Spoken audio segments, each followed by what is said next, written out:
আসসালামু আলাইকুম ওয়া রাহমাতুল্লাহি ওয়া বারাকাতুহু। আশা করি সকলে ভালো আছেন প্রিয় দর্শক। দাম্মাম আর তাপারজল যে সমস্ত প্রবাসী ভাই এবং বোনেরা আছেন তারা আপনারা চাইলে এম্বাসির আর কি সেবা নিতে পারেন। বাংলাদেশ এম্বাসি রিয়াদ ওনারা কিন্তু দাম্মাম প্রবাসী ভাই এবং বোনদের কিন্তু সেবা দেওয়ার জন্য দেখেন কত তারিখে যাইতেছে আর তাপারজল কত তারিখে যাইতেছে।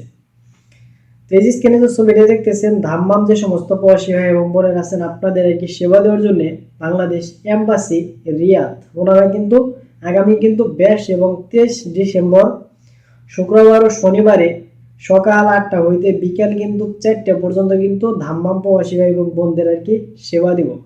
দাম্মাম যে স্থানের মধ্যে আর কি বাংলাদেশ এম্বাসি আর কি সেবা দিব সেই স্থান হয়েছে ইস্তেরেহা আল আসিমাহা ইস্তেরেহা ইয়ামাহার পার্শ্ববর্তী ফয়সালিয়া ধাম্মাম যে একটা স্থান আছে এই স্থানের মধ্যে বাংলাদেশ এম্বাসি রিয়াদ ওনারা কিন্তু আগামী কিন্তু 22 এবং 23 ডিসেম্বর কিন্তু আপনাদের কিন্তু সেবা দিব। তো তারপর যে সমস্ত প্রবাসী ভাই এবং বোনেরা আছেন আপনাদের আর কি সেবা দেওয়ার জন্য আগামী 29 এবং 30 ডিসেম্বর রোজ শুক্রবার ও শনিবারে সকাল 8টা হইতে বিকাল 4টা পর্যন্ত আর কি সেবা দিব। তারপর যে স্থানের মধ্যে আর কি সেবা দিব প্রবাসীদের বাংলাদেশ এম্বাসি রিয়াদ সেই স্থান রয়েছে হোটেল আল মোটর টাকা কিং খালেদ রোড বলদিয়া মসজিদের সামনে সবজি মার্কেটের সাথে তাপারজল যে একটা জায়গা আছে ওই জায়গার মধ্যে কিন্তু প্রবাসীদের কিন্তু সেবা দেব বাংলাদেশ এম্বাসি রিয়াদ।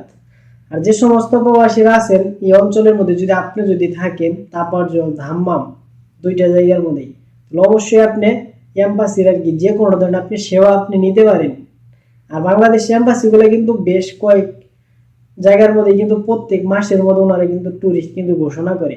বিশেষ করে আমি কিন্তু ট্যুরিস্ট যখন ঘোষণা করে তখন কিন্তু যেটা শতভাগ সত্য আমি কিন্তু ওইটা কিন্তু প্রচার করার চেষ্টা করি। বিশাল এই সৌদি আরবে আমরা লাখ লাখ প্রবাসী ভাই এবং বোনেরা বসবাস করি তাতে একটু হলে আর একটা প্রবাসী ভাইয়ের আর কি উপকার আসে। অনেক প্রবাসীরা কিন্তু তারা কিন্তু বিশেষ কিন্তু এক্সিটের জন্য বা পাসপোর্ট আর কি রিনিউ করার জন্য তাদের কিন্তু রিয়াদে যদি আসে সেই ক্ষেত্রে কিন্তু সময়ের একটা বিষয় থাকে, আবার টাকার দিকটা দেখলে বা আবার খরচের একটা বিষয় কিন্তু ওই জায়গায় কিন্তু কাজ করে। সেই ক্ষেত্রে আপনারা যারা আর কি ধাম্মাম আর তাপারজলে আছেন এম্বাসির কাছে আপনারা বিশেষ এক্সিটের জন্য পাসপোর্ট রিনিউ করার জন্য বা বিভিন্ন ধরনের কি সমস্যার জন্য আপনারা অ্যাপ্লাই করতে পারেন। আর আপনি যে অঞ্চলের মধ্যে আছেন সৌদি আরবে বসবাস করতেছেন সেই অঞ্চলের মধ্যে কত তারিখে বা কি বার আর কি এম্বাসিগুলো আর কি যাইতে পারে জেদ্দা বা রিয়াদ হইতে অবশ্যই আপনার যদি জানার যদি ইচ্ছুক থাকে আপনি আমার ইনবক্সে নক করতে পারেন। তো অবশ্যই আর কি ভিডিওটা যারা যারা আর কি দেখলেন অবশ্যই একটু হলেও শেয়ার করেন, কেননা অনেক প্রবাসী ভাইয়ের আছে দাম্মাম তাপারজল তারা কিন্তু অনেকেই আছে তারা কিন্তু জানে না যে বাংলাদেশ এম্বাসিগুলো যে যাইতেছে তাদের আর কি সেবা দেওয়ার জন্য। সকলে আর কি ভালো থাকেন, আজকের মতন এই পর্যন্তই, আল্লাহ হাফেজ।